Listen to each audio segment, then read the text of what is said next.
Can't we all just get along? They can do it. Why can't everybody else? I want to see more Ivanka out on the campaign trail, though. She's out there with her dad. She's very interesting well woman. Articulate. Yeah. Very well. Well, we're going to talk about the Hillary Clinton email scandal. It continues to mushroom. Yeah, reports out now that emails contain classified information from Hillary's inner circle, including longtime aide Huma Abedin, jump-started this entire FBI investigation. And that's a great place to start today's roundtable. With us today, former Deputy Staff Secretary to President Bill Clinton, Attorney David Goodfriend. Also with us, Newsmax contributor Kevin Broderick. Thank you both for being with us. Thanks for having me. Thank you. Okay, guys, Pat Buchanan, a former advisor to President Richard Nixon, as you all know, told Newsmax TV this about Clinton's emails. Take a listen. Scandal, which seems to be hemorrhaging, could do for Hillary Clinton's candidacy what Watergate did to Richard Nixon's presidency. I was in the White House all that time. I urged Nixon, look, I don't care what we do, you ought to burn these tapes, all the ones that have nothing to do with subpoenaed conversations, because they're going to keep demanding them and demanding them and demanding them until something pops up. So, David, Pat Buchanan saying he urged Nixon to burn those tapes, does that not show or illustrate how serious this issue has become? Buchanan was giving the president some pretty bad advice, but look, I like Pat Buchanan. We've known each other, and I think he would like very much for this to be a Democratic Party version of Watergate, just like the Republicans wanted Bill Clinton's Monica Lewinsky issue to become Watergate. It didn't in the case of Monica Lewinsky. It didn't in the case of Travelgate. It didn't in the case of Whitewater. I mean, what I view this as is a kind of part of a larger narrative that we've seen over and over again with the Clintons. There's kind of a frothing at the mouth glee on the part of their opponents who say, we finally got you. All right, but Goodfriend, if you were advising Hillary, would you say this is the right approach? Well, I do offer advice to the campaign every chance I get, and I think what they've done is come forward every time and say, here's what we know, here's what we don't know, here are the facts. But David, they have to keep doing that time and time again. And the one difference I would say between those other scandals you mentioned and this scandal is that you don't have Bill Clinton out there at a podium explaining things with his charisma and his ability to talk to the average American person. Hillary Clinton doesn't seem to have that type of ability, the charisma that Bill Clinton had. I want to turn it over to Kevin. What do you think? I just feel like this is the type of thing where it's just a drip, drip, drip. The reality is you don't act this way if you're Hillary Clinton unless you have something to hide. She deleted 30,000 private emails. That is an enormous amount of information for her to determine weren't in the public's interest on her private server, which was housed out of a bathroom in Denver. I mean, you couldn't make this up. Political fiction wouldn't write this because it's too unbelievable. The arrogance and the irresponsibility on her part with national security information is striking. That and her responses making jokes about Snapchats and about cleaning it with a towel.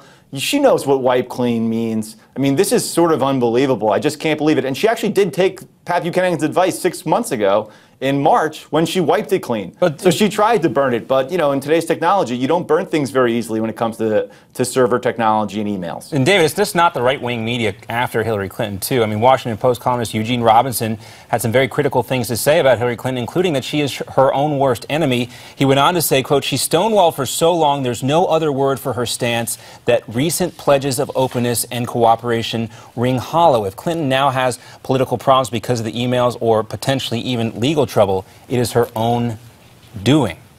What do you say? I thought James Carville had a great line. He said, "Finding a nervous Democrat is like finding a drunk in the French Quarter." You want a nervous Democrat? You don't have to look very far. I mean, they're everywhere. These ninnies who get scared the minute you say boo. I actually think that it's very analogous to the way I felt when Wisconsin Governor Scott Walker was under criminal investigation for allegedly misusing campaign funds and staff. Now, he was under a criminal investigation for a long time, and believe me, I'm from Wisconsin. I'm a Democrat. I'm a progressive. I was just jumping up and down with glee at this. And then the process ran its course, and guess what? He was not convicted, and he's running for president. This is very analogous to what's going on with Hillary Clinton. I mean, you have people on the right who are jumping up and down with glee saying, we finally got her, and the process will run its course. And I predict that it will not yield a criminal conviction. I don't think it's going to kill her presidential aspirations. I do think, however, if past is prologue, that my friends in the Republican Party should be very careful not to do what they've done in the past and overplay their hand. The American people have a very, I think, innate sense of when something has gone too far. All right, David, let's hold that thought right there. We got to take a quick commercial break. We're going to come back, more to discuss here, including the Ashley Madison hack and why so many of the names on that list were from Washington, D.C. Stick around. Also coming up during our roundtable, we're going to talk about Carly Fiorina and how she responded when asked about a woman's hormones and how that would affect her if she became president. Her answer next.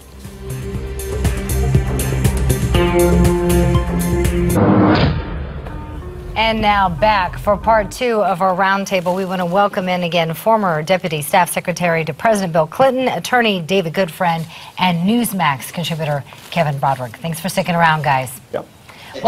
Well, speaking on the soapbox at the Iowa State Fair yesterday, maybe you guys have seen this, Carly Fiorina answered a question.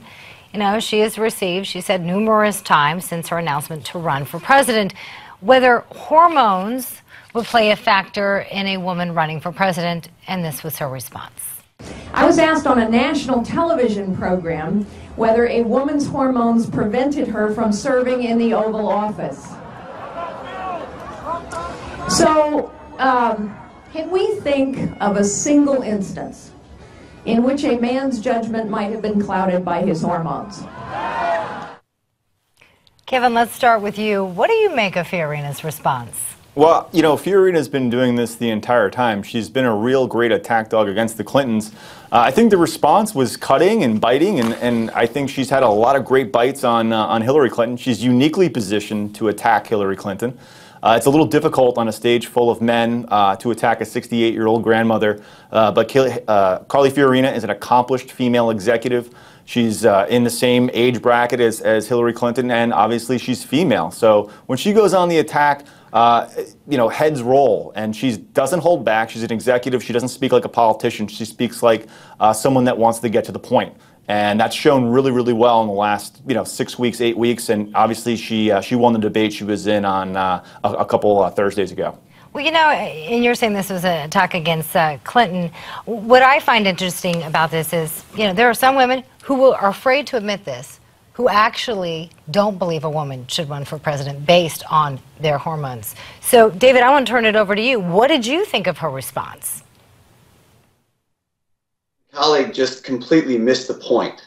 The fact that a woman candidate in the Republican primary has to explain herself this way shows real problems in the Republican Party. The fact that your leading candidate in the Republican primary has made utterly misogynistic comments, and Fox News host Megyn Kelly was... No, David, I think we're missing the point, though. I don't think it matters whether she was a Republican candidate or not. I think it's just the fact that it's a female candidate. I think this would have happened on the other side, too, don't you? And Hillary Clinton also had to spend a lot of time answering these same type of questions the last time around. She ran for office as well.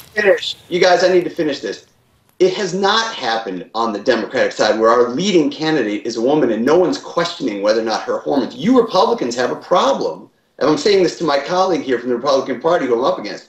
You Republicans have a problem with a woman candidate, and it's showing. And it's really embarrassing, frankly, for the Republican Party. I don't think there's a problem at all, especially when 4 years ago you had Sarah Palin polling very highly before she decided not to run, and she was incredibly popular amongst the Tea Party and a lot of base Republicans in 2008. She really shot of adrenaline in that campaign in 2008 when they announced Sarah Palin was running with her. I don't think it's a female issue. I think you can deflect all you want about Hillary Clinton repeatedly lying for 6 months, but the reality is you've got a candidate that's taken on water, and Carly Fiorina is able to poke holes in that boat. You guys, Carly Fiorina, for some reason, felt she had to address questions about whether or not a woman could be president. Questions, I guess, that were raised on her side of the aisle where she's running for the nomination. I guess when the leading Republican candidate by double digits, Donald Trump, makes misogynistic comments about women, I guess that's just some sort of like vacuum. But the world I live in, the world we Americans live in, we see these things happening in one party.